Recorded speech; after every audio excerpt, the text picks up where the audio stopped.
Welcome back to my channel Mani's blog. ഇന്ന് ഞാൻ പരിചയപ്പെടാൻ പോകുന്നത് എൻ്റെ അമ്മ എന്നെ പഠിപ്പിച്ച ഒരു ചിക്കൻ കറിയാണ്. നമുക്ക് നോക്കാം. പാൻ വെച്ചു, വെളിച്ചെണ്ണ ചൂടായ ശേഷം കടുകിട്ട് പൊട്ടിക്കാം.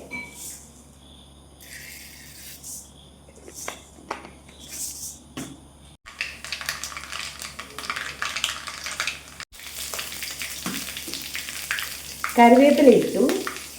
അതിനുശേഷം നമുക്ക് കുറച്ച് തേങ്ങാക്കൊത്തിടാം. ചെറുതായിട്ടായിരുന്നു തേങ്ങാക്കൊത്ത്.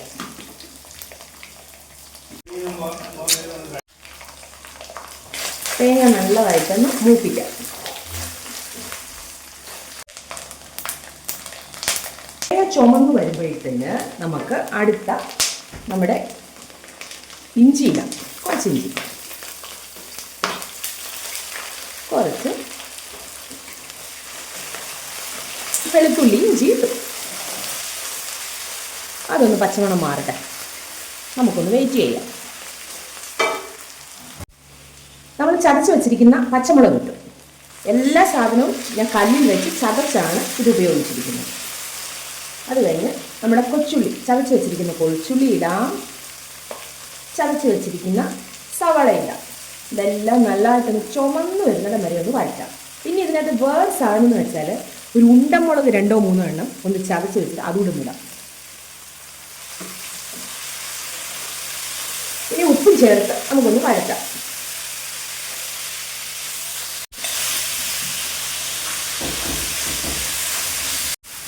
നമുക്കൊരു ശകലം മഞ്ഞൾപ്പൊടി ചേർക്കാം. ഇതിനകത്ത് ഒരു തുള്ളി ഇതൊന്ന് വഴറ്റിയെടുക്കാം. ഇനി നല്ല വെച്ചിട്ടൊന്ന് ചുമക്കുന്നിടം വരെ നമുക്കൊന്ന് വഴറ്റാം.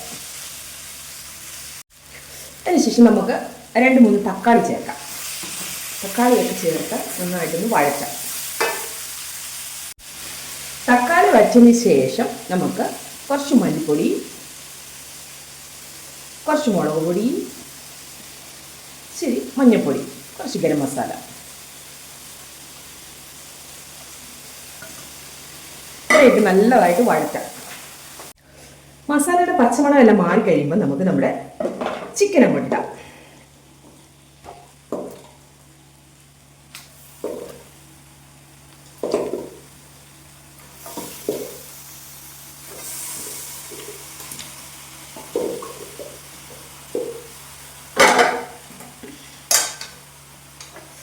നിങ്ങൾ വിചാരിക്കും ഇതിനകത്ത് എരിവും പുളിയൊന്നും പിടിച്ച് ഇങ്ങനെയാണോ എന്ന് വിചാരിക്കും. പക്ഷേ എല്ലാം നല്ല അടിപൊളിയായിട്ട് വരും.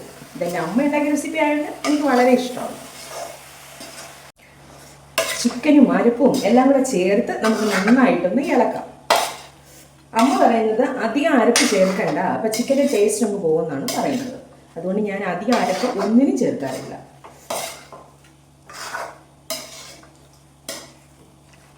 ഈ ചിക്കൻ ഇങ്ങനെ പരത്തുമ്പോൾ ഞാൻ എൻ്റെ അമ്മയെ ഓർക്കുവാണ്. എൻ്റെ അമ്മ മരിച്ചിട്ടൊരു 10-17 വർഷമായി. ഇപ്പോഴും എനിക്ക് എൻ്റെ അമ്മയെ മിസ് ചെയ്യുന്നുണ്ട്. എനിക്ക് വിഷമം വരും എൻ്റെ അമ്മയുടെ കാര്യം. നമ്മൾ അരപ്പിന് ഇച്ചിരി ഉപ്പൊക്കെ ചേർത്തായിരുന്നു. നമ്മളിനി ചിക്കനും കൂടി ഇച്ചിരി ഉപ്പ് ചേർക്കാം. ആവശ്യാനുസരണം വേണമെങ്കിൽ നമുക്ക് പിന്നെ ചേർക്കാം. ഉപ്പൊക്കെ ചേർത്ത് ചിക്കനെല്ലാം പരട്ടി വെച്ചിട്ടുണ്ട്. ഇനി ചെറിയ തീ കിടന്ന് ഈ ചിക്കൻ എല്ലാം കൂടി ഒന്ന് വെള്ളം ഒഴിക്കുന്നതിന് മുമ്പ്, അതിനുശേഷം ഈ അരപ്പും ചിക്കനും എല്ലാം കൂടെ ചേർന്ന് കുറച്ച് നേരം ഒന്ന് മൊരിയട്ടെ. നമുക്ക് കുറച്ച് കരിവേപ്പില എടുത്ത് ചെറുതായിട്ടൊന്ന് അരിഞ്ഞിതിനകത്ത് ചേർക്കാം. നമ്മൾ സാധാരണ കരിവേപ്പില എല്ലാവരും ഒന്ന് കളയവില്ലേ കഴിച്ചിട്ട്. ഇതാകുമ്പോൾ നമ്മുടെ വയറ്റിൽ ചെല്ലും, അതിൻ്റെ ഗുണവും കിട്ടും. അതുകൊണ്ട് ഇങ്ങനത്തെ ടെക്നിക്ക് നമുക്ക് പ്രയോഗിക്കാം. അതിനുശേഷം ചെറിയ ചൂടുവെള്ളം നമുക്ക് ഒഴിച്ചു കൊടുക്കാം.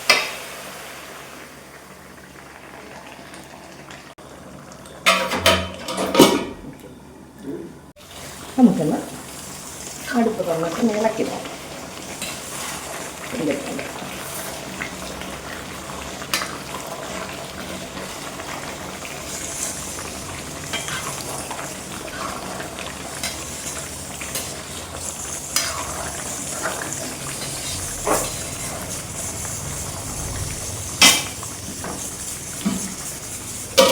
ഒന്നുകൂടെ നടച്ച് വെക്കാം. അതിനുശേഷം ഒന്ന് പറ്റട്ടെ. നമുക്കൊരു സ്വല്പം ജീരകത്തിൻ്റെ പൊടിയും കൂടെ ചേർക്കാം. ഇതിൻ്റെ അമ്മക്കറിയുടെ ചിക്കൻ കറിയാണ്. ഇത് നിങ്ങൾക്ക് ഇഷ്ടപ്പെട്ടെങ്കിൽ എൻ്റെ ചാനൽ സബ്സ്ക്രൈബ് ചെയ്യണം, ഷെയർ ചെയ്യണം, ലൈക്ക് ചെയ്യണം. ബൈ.